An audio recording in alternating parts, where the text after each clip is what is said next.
চীন একটা আর্টিফিশিয়াল সূর্য তৈরি করে ফেলেছে, তাও আবার একটা ল্যাবের মধ্যে, এবং সেই সূর্যটাকেও তারা 17 মিনিট অন রেখেছে।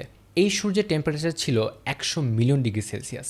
তুলনা করার জন্য যদি আমাদের আকাশের আসল সূর্যের সাথে তুলনা করি, আমাদের আকাশের আসল সূর্যের কোর টেম্পারেচার অর্থাৎ মাঝখানের টেম্পারেচারটা হচ্ছে 15 মিলিয়ন ডিগ্রি সেলসিয়াস। অর্থাৎ আমাদের যে আর্টিফিশিয়াল সূর্য, তার তাপমাত্রা আমাদের আসল সূর্যের তাপমাত্রার থেকে প্রায় 8 গুণ বেশি। এই অসম্ভবকে সম্ভব করেছে এক্সপেরিমেন্টাল অ্যাডভান্সড সুপার কন্ডাক্টিং টোকামাক অর্থাৎ ইস্ট নামে একটি ল্যাব। এখানে মূলত তারা নিউক্লিয়ার ফিউশনের মাধ্যমে এনার্জি তৈরি করেছে।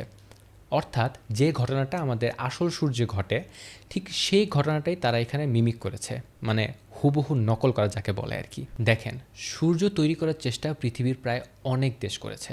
এর মধ্যে কোরিয়ার কে স্টার নামের একটি ল্যাব এরকম 100 মিলিয়ন ডিগ্রি সেলসিয়াস তাপমাত্রা একবার উৎপাদন করতে সম্ভব হয়েছিল।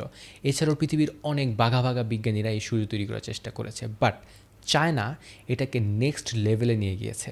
চায়নার এই ইস্ট কোম্পানিটা এর আগেও একবার সূর্য তৈরি করতে সক্ষম হয়েছিল, বাট সেটা মাত্র 15 থেকে 20 সেকেন্ড পর্যন্ত স্থায়ী ছিল। এরপরে যেই মেশিনটা দিয়ে তারা সূর্য তৈরি করেছিল সেই মেশিনটা নষ্ট হয়ে যায়। বাট সবশেষে এইবার তারা সূর্য তৈরি করতে সক্ষম হয়, যেটাকে তারা 17 মিনিট পর্যন্ত স্থায়ী রাখে।